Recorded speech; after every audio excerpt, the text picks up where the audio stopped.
The following is a special presentation of Tony Kurre Radio.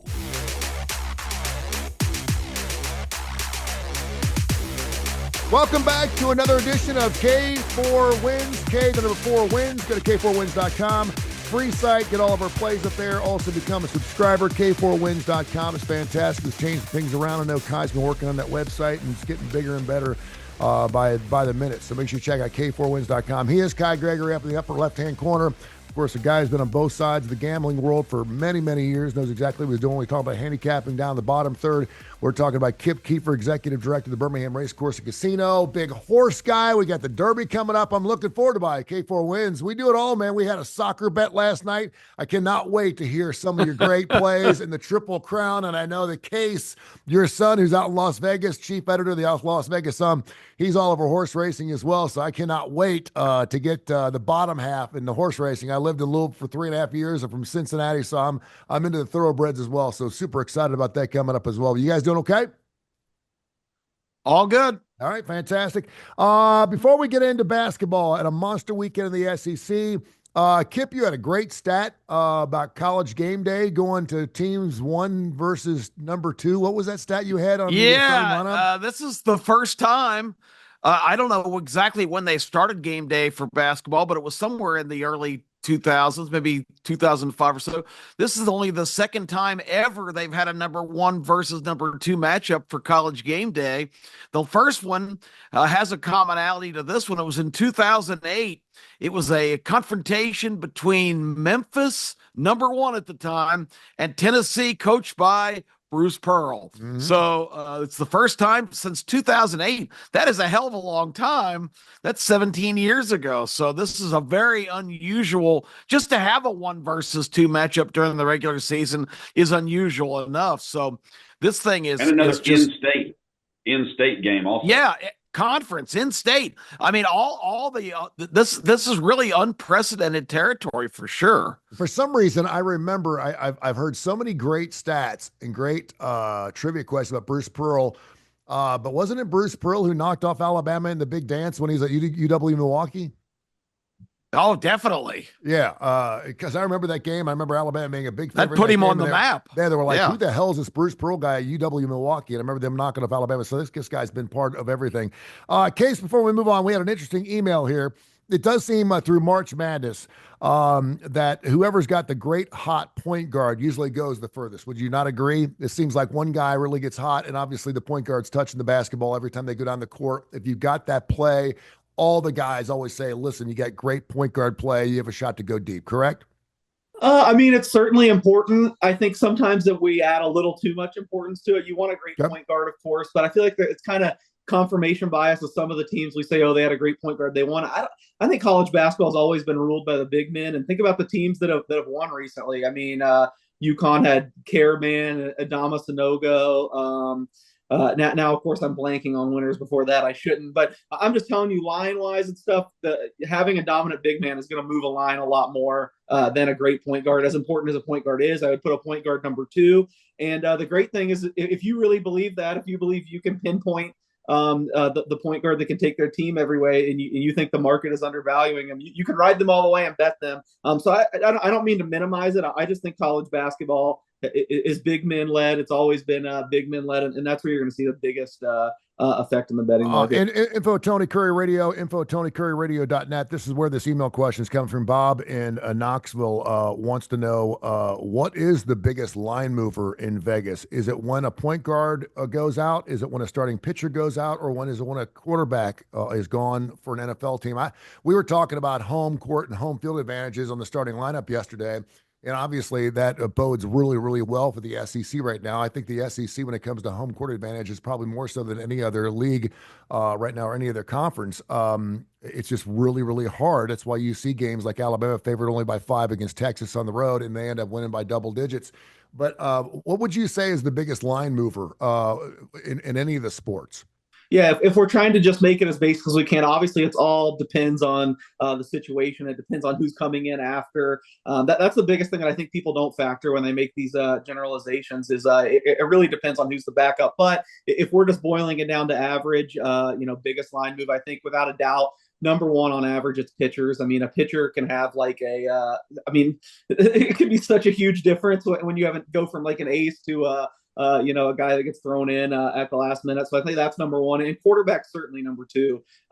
These really good quarterbacks, you can move a little bit more than a touchdown if like Patrick Mahomes is out or a Lamar Jackson, etc. So I would put those two in a tier of their own. The goalies and hockey are important, and basketball. I feel like in the NBA, I know I just talked about how important the big man is in college basketball. I think the NBA, it's a lot less position specific. It's just these heliocentric stars that have such high usage rates and are their whole team. NBA, you can kind of pick and choose. There's probably about 6 or 7 guys that are on that level of not quite to the quarterback level, but probably in the third if you're talking about like the Shea Gilgeous-Alexanders or Nikola Jokic's or Luka Doncic, surprisingly, with recent events. But so they'd be pitcher, quarterback for me, and then the rest kind of fall in behind there. And what sport has the most dominant home field advantage?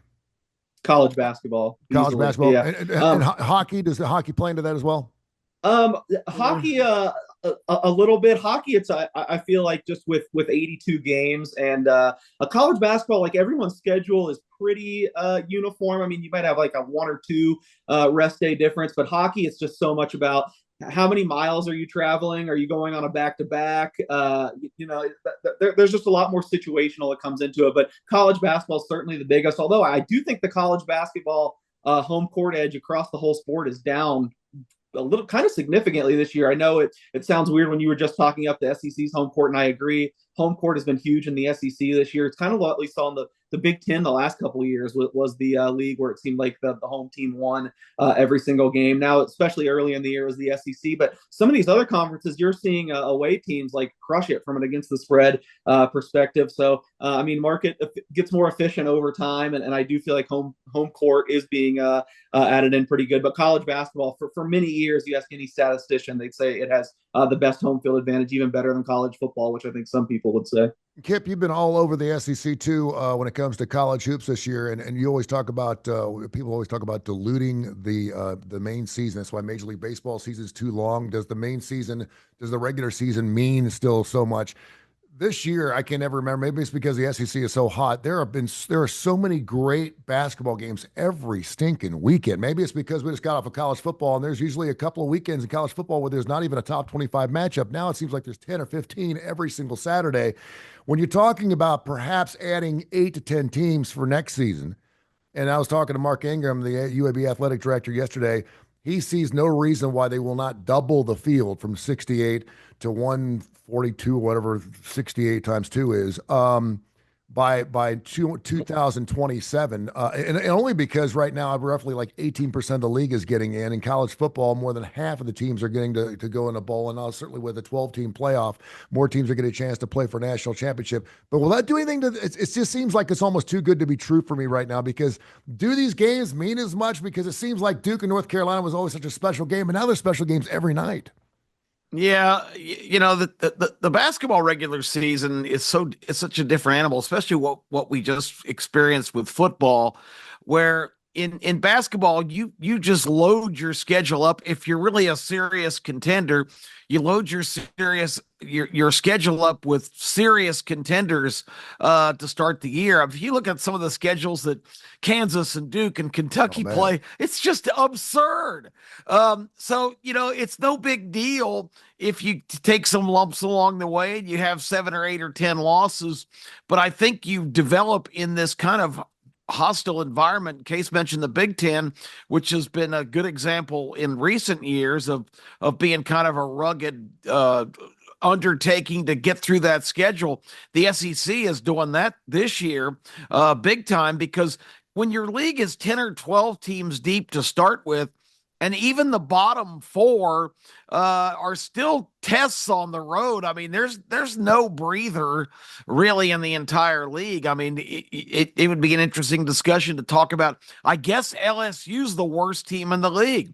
That's who I would nominate anyway. Followed maybe by Oklahoma. It's hard to believe that these are the big name schools we're talking about, but I don't think any trip to Baton Rouge or Norman is a routine slam dunk win. So Yeah, I think it really prepares you for the rigors of the tournament because you're really facing a big challenge every night. And if you slack up, look at Alabama last Saturday or whatever.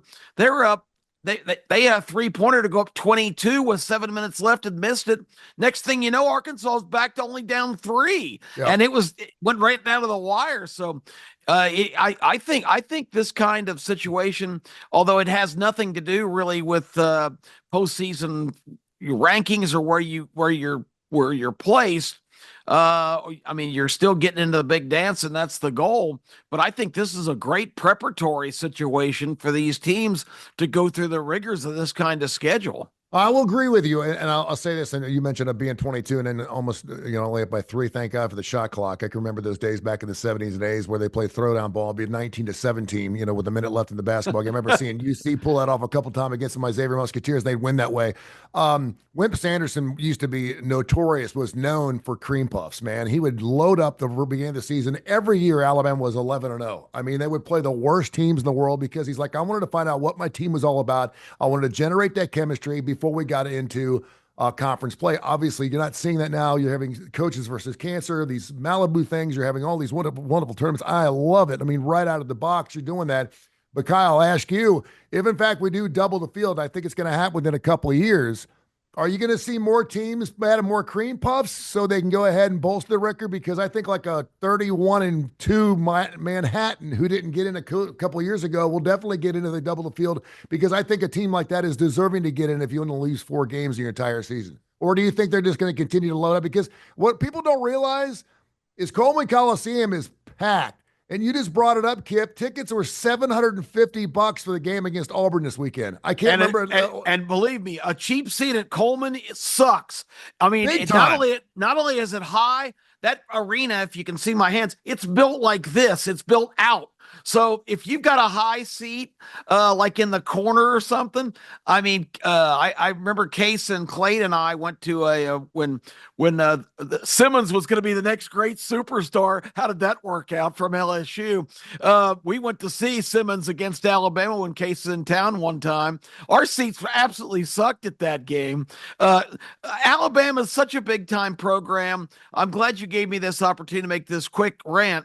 Build a freaking arena, Alabama. My God, every other team, the crappy teams have these state-of-the-art arenas. Coleman Coliseum is the biggest, draftiest piece of crap barn in the country for basketball. And if this program is going to play at this level, build a freaking arena. Well, how long is Auburn's, I say a new arena, because it's not new. Has it been 12, 13, 14 years? I don't think it's been that long. I'd say 8 or 9, maybe. I'm not sure. Was Lebo there at that time? I think Lebo Land. But I mean, when they built that thing, man, it automatically added a resurgence of fanhood. And obviously, you have to build a winner. You have to bring a winner. And it's state of the art. We're watching Alabama, Texas Saturday night. Texas has a fantastic arena. It's relatively new. I just can't how can Alabama justify completely redoing the whole campus, but they're still playing in crappy Coleman Coliseum? I'll agree with you. Kai, talk about that. If we double it up, more teams going soft schedule. We're still going to continue to see these tough ones. Right now, it's pretty good the way we got it. I think it's stupid to double it up. 68 is plenty. Okay. Most of these cream puffs, I mean, oh my God, then we just have, 2 more first round games that suck. Maybe there's 2 upsets, maybe in that, but no, I mean, team 70 through team 136 don't deserve to be in. Maybe add 4. I wouldn't be interested in the first 2 rounds. I mean, granted, if I'm not betting on it, I mean, who cares? Going in, there's 10 teams. You go into the NCAA tournament. Who more than the top 10 is really going to get into the Final Four and actually win? Why would you put 70 through 140 in who have no chance of winning? I don't care. I get that people can beat people on any given day, but you're not playing, at home. You're not going to have your little Murray State Racers, beat Alabama. It happens once every 20 years, 1 versus 16. So now you're going to have 1 versus 32. Or are you going to go 17 plays 32 and you basically have a little play-in tournament in the beginning before you get to your real 64? And I would have no interest in that whatsoever. I know that doesn't sound right, but yeah, it makes you wonder what's going to happen to the NITs and the CBAs and all those things. By the way, Neville Court in Auburn opened 15 years ago, my friend, 2010. Oh, God, I'm famous.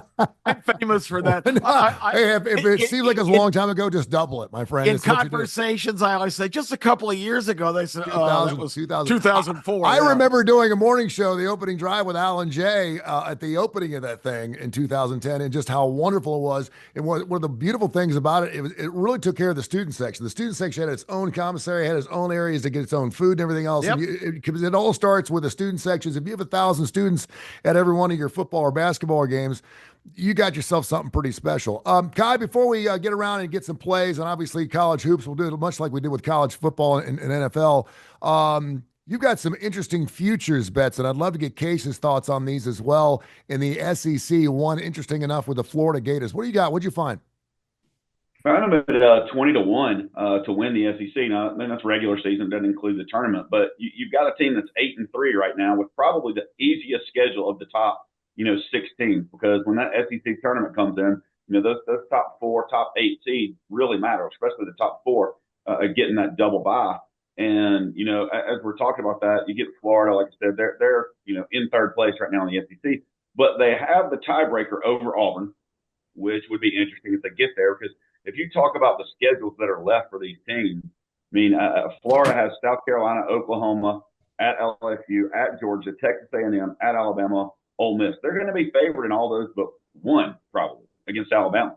Now, Auburn is probably going to be favored in most all of their games except this weekend, which could be a pick. But, they got to go Alabama, Arkansas, Georgia, Ole Miss, Kentucky, Texas A&M, Alabama. Alabama has to play Auburn, Missouri, Kentucky, Mississippi State, Tennessee, Florida, Auburn. For the top 2 teams in the conference, that's difficult. You've got number 1 versus number 2 in the country this weekend, and number 1 versus number 2 in the SEC. But how about you also have number 1 versus number 2 in the Big 12 with Houston at Arizona on Saturday. 9 top 25 road favorites, more than likely coming in. Road favorite going into this weekend. Not only a losing record against the spread, a losing record straight up. Straight up. Yep. So that's pretty big. And then going in and looking at some of these futures, who would have thought, and yes, I'm a Tennessee fan. I've been saying all year Tennessee was overrated. Tennessee was number 1 for 4 weeks this year. Now they're sitting in 5th place in the SEC with 5 losses, and they have Vandy at Texas A&M, at LSU, Alabama, Ole Miss, and South Carolina left. They could very easily end up with 8 losses in the SEC, and they were number 1 in the country 4 weeks ago. Kentucky, who was, out of the top 25, then came back in, everybody was loving on them. They're 6-5 in the SEC. When's the last time Kentucky, it was a legitimate number 6 team in the SEC?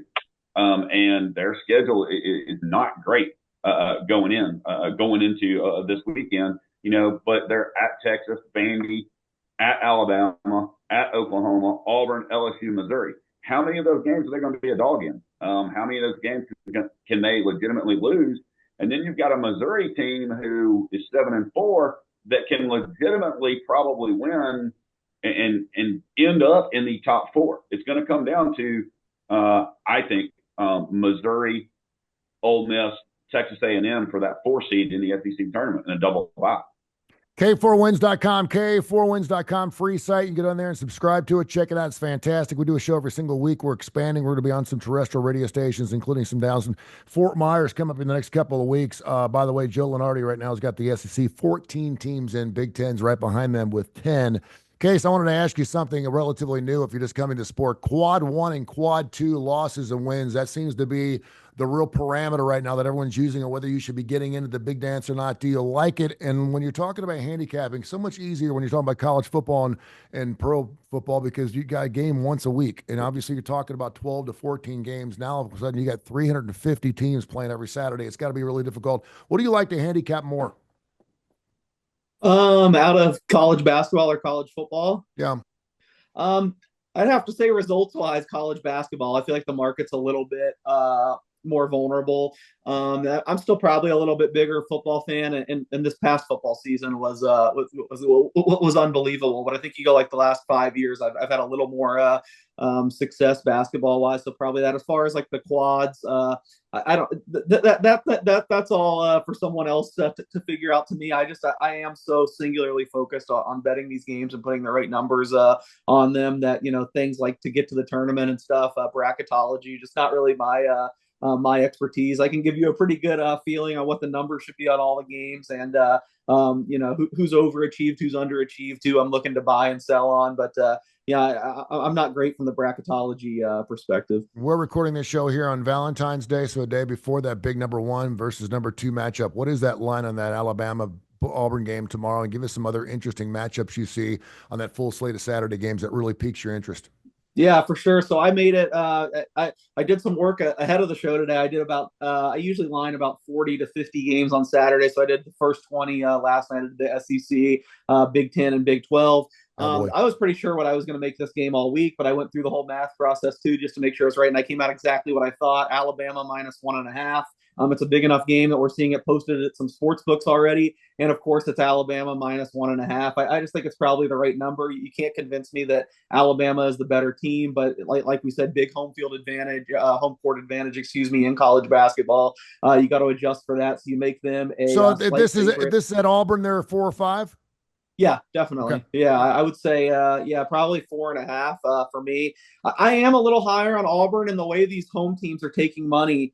I could more likely see myself being on Auburn here. Now, if at 1.5, I'd have to get to at least 3 for me to get involved. But I don't like the SEC home teams take money predominantly. So maybe some people are watching College Game Day. Some money flows in on Alabama. I could see me coming up with the buyback on Auburn. For Alabama, I'd probably need them to get to be like a 2-point underdog. And I don't see any scenario where that happens.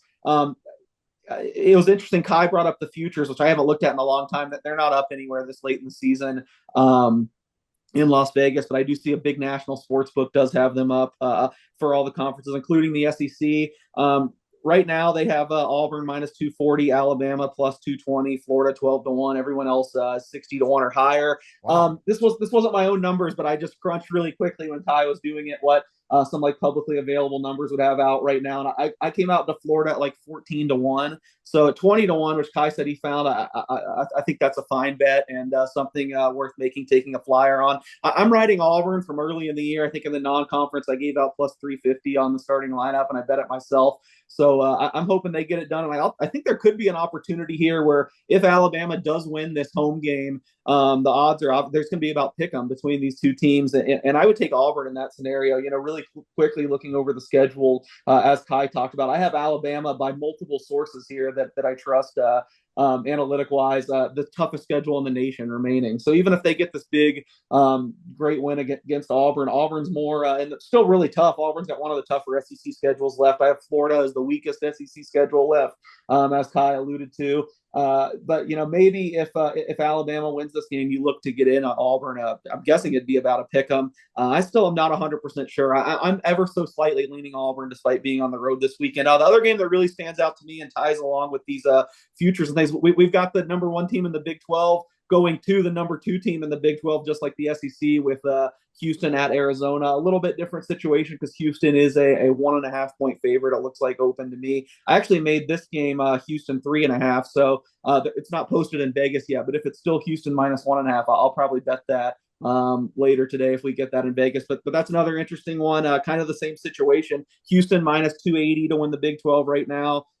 Arizona +425. If Arizona beats them, I don't think Houston would quite get down to that like -110 range that I'm talking about. Maybe Auburn getting down if they lose, but I still think they might be like, you know, in the -150 or something. And I really do think that the Cougars are head and shoulders the best team in the Big 12. I would put them pretty clearly the 3rd best team right now behind Auburn and Duke. So if you could get them lower too, that might be one worth looking to. I know everyone wants to take a shot on these futures and go for the long shot, and I get it. And I think there's a strong argument to be made early in the season. But this season, I feel like we have enough data. And to me, Houston and Iowa State are the class of the Big 12. Iowa State's already shot themselves in the foot a little too much. I don't see them making up. I think they have 3 games behind Houston right now. So maybe if Houston loses at Arizona, you could look to dip in and take them in a future as well. Well, Kip, you were talking about yesterday as we recorded the show in the starting lineup too, man. It's almost easier to bet the coach than it is the team. When you're talking about, yeah, I mean, it really is. I mean, when you look at Bruce Pearl, I'm all over Bruce Pearl. You talk about Kelvin Sampson when he's done it. I mean, what he's done just at Houston's unbelievable. And I hate to do that, but normally it's the last thing you look at. In college hoops, it's usually the first thing I look at. I look at the college coach, how they provide in the past, and what they do with their basketball team. Nate Oates and Bruce Pearl, who's got the upper hand in the game? I don't know. I would say just a knee-jerk reaction, Bruce Pearl. I think Nate Oates is Nate Oates is your son's going crazy, by the way. Well, I think Bruce Pearl's a great recruiter, great program builder. If you're giving me basketball X's and O's, I mean, that wasn't the question. Who has the edge in this game? I like the mental state of Auburn. I think they're a more stable situation right now than Alabama. Alabama is kind of all over the place, and maybe I'm reading too much. That just meltdown against Arkansas the other day was just inexcusable. I mean, they just played like they're on a playground. And it was almost time to go home at 6:00. I mean, Arkansas is not a very gifted offensive team, and Alabama let them go on a 17-0 run or something ridiculous. So my response was, for this particular matchup, I just like where Bruce Pearl has Auburn positioned right now psychologically. I picked Alabama to win the game. I think Nate Oates is potentially the best coach in the country, but I still think maybe it's there, and I don't know how to articulate this, but I think Alabama's a little bit more of a loose cannon team than Auburn, who seems like a little more buttoned down and professional to me. That's all I was trying to say, right or wrong. Yeah. Any other particular games on Saturday? Because we mentioned almost every Saturday seems like there's just a huge SEC matchup. But we'll go with Kip first, and then we'll hit Kyle. Any other particular games that are really sticking out to you? I know you were kind of talking about South Carolina. There's no easy out in the SEC. No, I've been talking about Georgia being phony all year. It's a typical Georgia team, really athletic, physical, but they don't have anybody who can really score or handle the ball. They're never going to win on the road. They're at home against Missouri, which I think is a fascinating game. I don't have any idea what the line's going to be, but I think Georgia is going to get a lot of credit for being a somewhat successful home team so far this year. They've had a couple of big wins, particularly over Kentucky. But I think this is a real measuring stick for Missouri, who I think is a really good team. They went blow for blow with Texas A&M last Saturday and lost their first game in Columbia all season. I don't know what that number is going to be, but I kind of think Georgia's going the wrong way. They led Texas A&M by 8 or 9 points at halftime in their game Tuesday night and ended up getting beat by 100. The second half was just an absolute mismatch. So I think the Georgia spark has come and gone. I don't know what that number is going to be, but I'm kind of intrigued with Missouri in that matchup in the SEC this week. And I don't know how big a spread it's going to be in the Vanderbilt-Tennessee game, but Tennessee's coming off 2 dismal performances and really is the team in the league that really needs to win this week. If that line's not too outrageous, I think they'll take care of the Commodores. They pulled away and beat them pretty easily in Nashville, but I think Tennessee's got to have it this weekend. So if that line's not too outrageous, I really like the Volunteers. What is that line, Case? Do you know? That's not up yet. Only the big games. Just so I didn't do my working thing, I'll read you my SEC numbers right now, and you guys can bet based on this.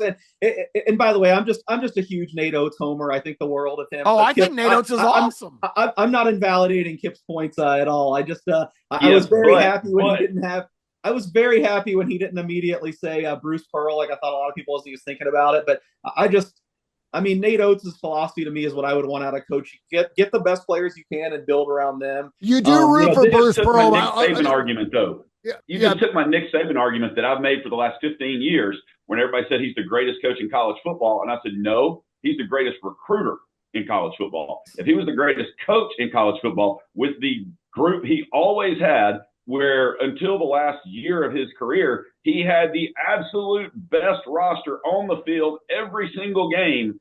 How did he not win 15 national championships? Because he wasn't the greatest coach. He was the greatest. I don't see that with. And you just argued the exact same thing against Bruce Pearl. No, you didn't let me finish. I don't see that at all with Nate Oates. I don't think he has the best players on the floor every game. I say get the best players you can and build around them. At Buffalo, did he have the best players on the court? And guess what? He got a bunch of these spunky kids that play defense. They went and beat DeAndre Ayton and all these. No, you said it against Bruce Pearl. Now all of a sudden he can't coach defense. No, it's because he gets the best players he can. Now he has the best players that can shoot and play offense. And he brought Alabama to a Final Four.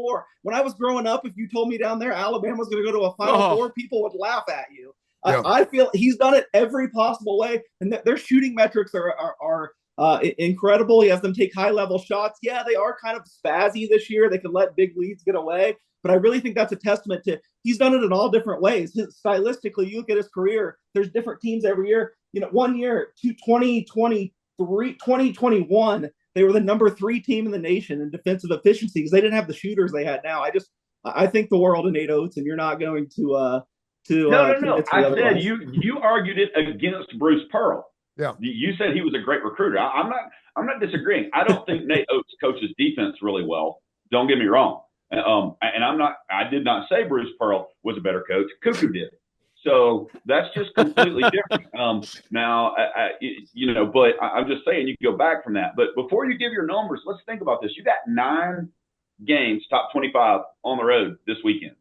That like we talked about, but how big are some of these games going to be? I mean, because in Sunday, Memphis at Wichita State, Michigan at Ohio State, those are going to be 2 favored road teams. I'm going to be interested to see the Houston, Arizona line. I would absolutely jump on it also at 1.5, but Texas Tech going to be favored at Oklahoma State. I think Missouri is going to be favored at Georgia, probably by 3. Yeah, that's what I thought. 4. Clemson's going to be favored at Florida State. Michigan State probably going to be favored at Illinois, although that may be 1.5 for Illinois, maybe. You're not your head case now.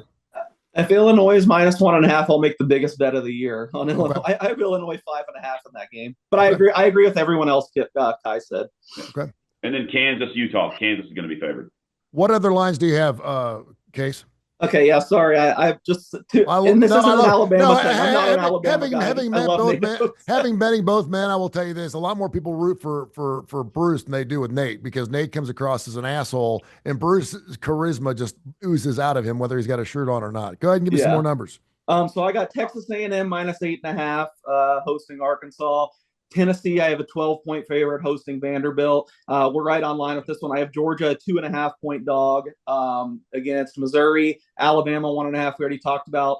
Ole Miss, 4.5-point favorite against Mississippi State. Oklahoma, 7 hosting LSU. And Texas, -2 against Kentucky. Florida, -15 against South Carolina. That's that's my SEC rundown for tomorrow. Yeah, Ole Miss, that's pretty good with no incontinence out. Yeah. Florida. Ole Miss, Mississippi State's an interesting game because nobody's really thinking about that, of course, with all the premier games. But that's number 19 against number 22. Those are teams that are very significant in this whole discussion.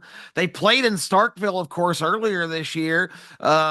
Mississippi State actually won that game, but didn't cover. I think they were a 5.5-point favorite, and they won by 3 or 4. But Ole Miss, to me, is one of the biggest surprises in the league, and I'd just be interested to hear what you guys' opinion on that. I think Ole Miss probably waxes them. Mississippi State won at Georgia last weekend, but I don't think really talent-wise that they're that good a team. I think Ole Miss might be a really good play this weekend. Case, your thoughts? I think you're going to have the same thing in that game, Ole Miss, as I do Auburn, Alabama. I think Ole Miss's guards are going to outplay Mississippi State's guards. I 1,000% believe Alabama's guards are better than Auburn's guards. And I think, if Bruce Pearl tries to go with 2 big men and play Caldwell and Broome like he did the other night, they had to get away from Caldwell in order to pull away from Vandy. When he went back to 2 big men, Vandy went small, and they were scrapping. And that's the reason why Vandy was ahead most of the time. I feel like Bruce Pearl almost got out coached in that game. And maybe he woke up, there later, but I don't know I don't remember what he said his Ole Miss Mississippi State line was. If it's anything less than 5, I would probably pounce on Ole Miss in that game, but I think one of my favorite plays of the weekend is going to be Alabama at home. I know a case that, it got 3.5, he'd have to go the other way. I think Alabama is probably going to end up with a relatively easy win in that game. I can see it anywhere from 6 to 10 points. All right, Case. And I think they hit 90 again. Case, your final thoughts? Yeah, I can see there being a case for Alabama if you weight the recency higher. I mean, they've been playing great lately. I feel like they're kind of running hot. I mean, a lot of this in college basketball is handicapping. It's stupid. It's a cliche, but it's a make or miss game. And right now, I always have Bill Self in the back of my mind. If they were taking on a team that shot like just out the wazoo for the last few games, they've used all their makes. To me, it kind of seems like Alabama's used a lot of their makes lately. I talked about the way they built this team. It is a high variant style. I feel like they're going to have one of these games where they're going to have to grit it out. And it seems like one's coming up. If that's against Auburn, I like Auburn there. But at 1.5, no play. I was kind of leaning the other way on Ole Miss, on Mississippi State, as uncomfortable as it is. I actually adjusted this quite a bit. I think just raw numbers, I came out like 6. Ole Miss, I have it 4.5. You look at some of these same metrics I was talking about. Ole Miss, they don't really take a lot of great shots. They take a lot of mid-range, dribble around, take a fadeaway hand in your face, and they're just making a lot of them right now. Mississippi State, on the other hand, I feel like had a lot of bad luck. As much as I dislike this team and I bet against them a lot, so if it is like 6, I think 6 is my target point there. I actually think I would be on Mississippi State. Of course, talk about how great the home court is, and now I'm like liking all the road teams. And I will say I did adjust. Kai mentioned the Florida number, all the guys they have out. I did adjust for that. I came out like Florida minus 18 just without any injuries, and I took off 3 points with them. I mean, they're going to have 2 starters out, and Clayton's still a little beat up too. So I still came to 15. I think South Carolina's right there with LSU in terms of they've been bad on the road. They have been bad. All right, K4Wins.com, K4Wins.com, free site. Check it out. You can go there and subscribe. We do our show every single week, and, of course, we're going to have some more details as we get ready for March Madness. We're 2/3 of the way all the way home, guys. Thank you so much. Until next week. All right.